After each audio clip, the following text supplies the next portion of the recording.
The third edition of the Namibia Sports Expo took place at the MTC Dome at the coastal town of Swakpmund this year. Over 40 exhibitors seized the opportunity to showcase their products and services. The Chief Administrator of the Namibia Sports Commission, Mwiya, expressed his delight in the way the event has evolved. Very excited that we are hosting the third edition, and what a great success that at least there is a growth of this project, starting from the first time in 2019 and looking about what happened the past 3 days. Very much impressed. I would like to look in the first part. It's about the conference itself. Yes, we wanted the numbers, but however, the very good part was the virtual part, whereby quite a number of people that were following what was actually being discussed. And we had top key presenters, top key topics, and the interaction was something that one did not expect. It have gone beyond measures. On the lesson learned, Mwiya pressed the fruitful panel discussion held on the second day of the expo and some presentation that stood out, such as the indigenous sport. You look about the aspect of indigenous sport. I think for me that was top notch.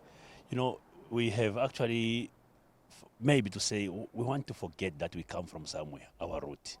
Why can't we promote our own indigenous sport? Because I've seen this one when I was in Congo Brazzaville African Games in 2015. Congo Brazzaville won a lot of medals because they had their own indigenous sports. And by doing so, you stand a very good chance because that is something that you were born with and you can be able to perform. In the same vein, we also learn much about how we can be able to create synergies. If you look about the sport industry in Namibia, we were working in silos, each one on their own.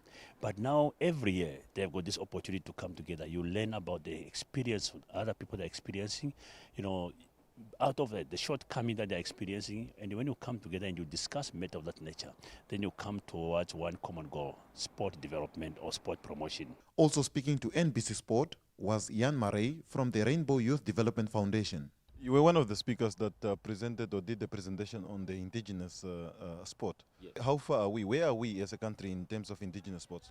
Well, we've got great support from the ministry, and they've also recognized what we need to do, and they've given us good advice. We're in the beginning stages of how do we develop something like a cultural sport into a national pride, because that's what us as Namibians do. We play in the villages, we play in the towns. We just haven't unlocked the potential in our corporate side. We haven't unlocked indigenous sports in our tourism side. Tourists will fly to Namibia and interact with us. So we are now planning to do a national sports day next year, and we're also planning a cultural fest here as well. So those watch the newspapers. Let's start planning, and I think it's going to be great. And I think that equals the playing field. Kids from the village can come and compete against the kids from the town.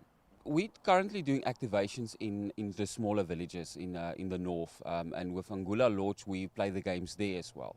And in Windhoek we've got small teams. So I think today with the collaboration that we've learned in the last couple of days, we're going to start now creating partnerships so that we can play in every town, because indigenous sports doesn't take a lot of resources. It doesn't take a lot of equipment. I mean, you can play, as you will see later today, we can play Wela in the sand, and that's how it's been done all the years. That was Jan Marey from the Rainbow Youth Development Foundation talking to us about the indigenous sport, a sport that they are trying to grow and actually trying to expand it to all four corners of the nation.